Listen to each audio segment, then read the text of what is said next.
Good morning, everybody. Welcome back to my 12 Days of Destinations series here on YouTube. But I was trying to think, I was like, what would be a good destination to go to with you guys that we haven't been to before? And I think I came up with the perfect place. Okay, so it's about a 45-minute drive from where I live. It's in Weld County, Colorado, and we are going to the Wild Animal Sanctuary. I'm gonna get my directions going and probably play an audiobook for this little drive that we have. But you guys, speaking of animals, I saw a little beast in our house this morning that was doing a little bit of hunting. Here we have the wild animal, Luna, stalking a squirrel out there. Look at her.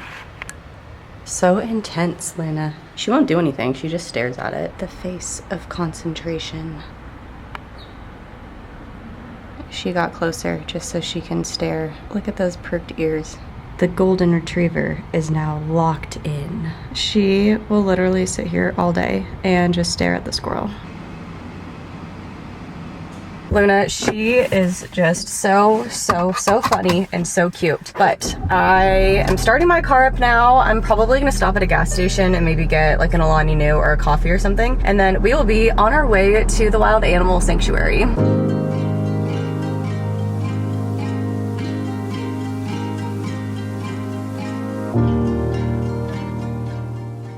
I just pulled up to the sanctuary and parked my car. I'm so excited to be here. I have actually been here once before, but it was a while ago. I went with my mom when I was in college, and I've been wanting to come back here for years because I don't know how many of you knew this, but tigers are my favorite animal. I just think that it is so cool that there is this giant rescue for them here in Colorado. A lot of you guys ask about the meaning behind my necklace. So this necklace Eric bought for me when we first started dating. It actually represents tiger teeth because tigers are my favorite animal. So that's why he bought this necklace for me when we first started dating. And then I also have this L charm right here that he added onto it a few years ago for Miss Luna. Anyway, let me grab my stuff. We can head inside and let's go check it out.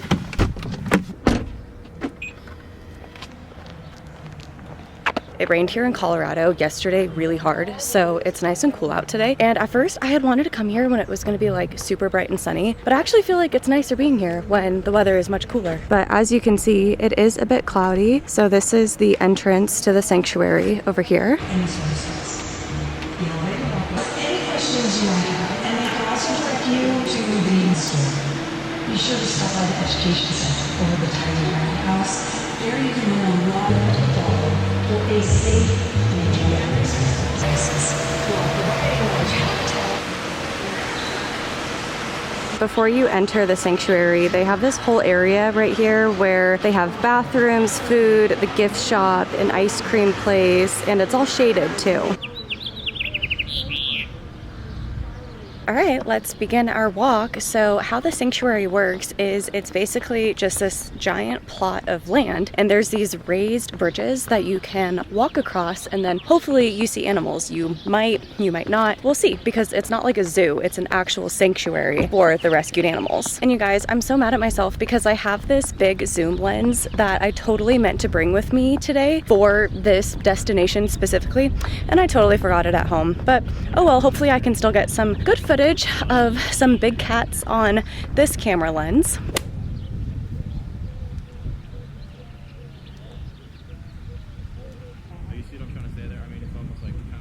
I just walked past the tiger area, and right now none of the tigers are out. They're probably all sleeping or lounging, whatever. Hopefully I'll be able to see some soon. But one of the ladies who works here was telling me that white tigers are actually inbred. I had no idea, and oh my goodness. Oh, that was a bird that just flew right past me. But yeah, I had no idea that they were not natural, that a white tiger is inbred. Which, when you think about that, that is actually so cruel and so sad.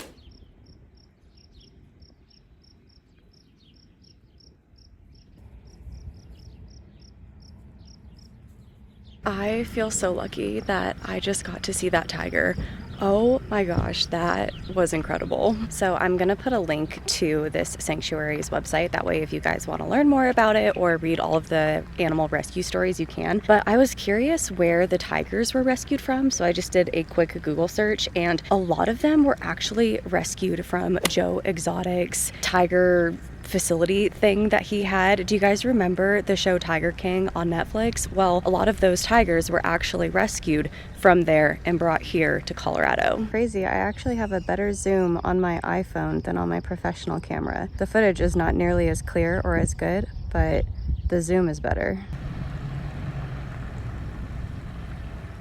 No way. The lions are out right now too. I feel like I have been so lucky. Oh, he's going in that tube thing. So one of the volunteers in there that I was just talking to is telling me that those lions, they come like into the enclosure to get in the shade and to rest. But they have those little doors that lead them out here into all of this land. And when the staff feels like they're ready to be assimilated with the right pride, then they release them into more and more land. So it's kind of like a stepping process. Like they have like the smaller area, and then they can have like the medium-sized fenced enclosure, and then they can step out into all of that land. I was talking to her about those specific lions, and those lions were rescued from Tiger King. And some of the big cats in there are actually ligers, which is a crossbreed between a lion and a tiger. So obviously that is not natural. That is a human breeder that forced that upon those lions and tigers to create the liger to try to get more people out to see them. And so it's just really sad how like human greed can really just affect the wildlife. And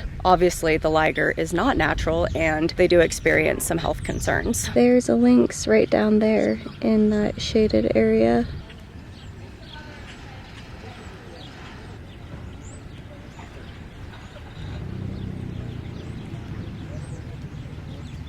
Oh my gosh, he's running.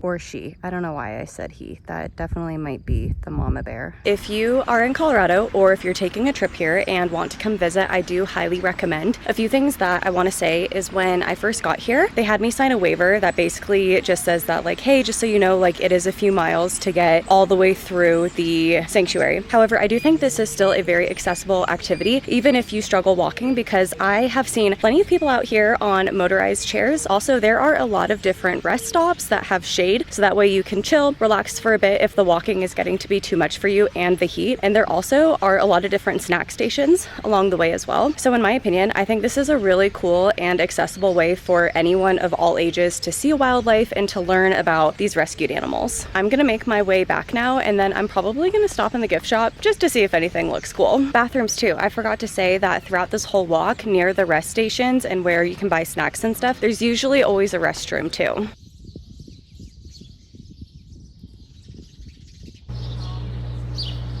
Of course, I have to stop for a second on my way back to see this tiger.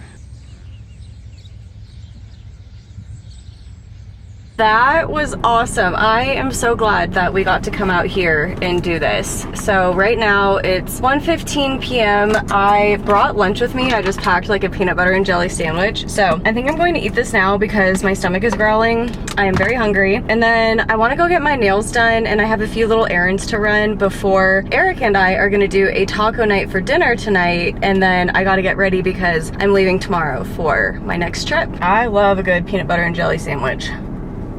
All right, so I'm gonna finish this and then drive back and get the rest of my day going.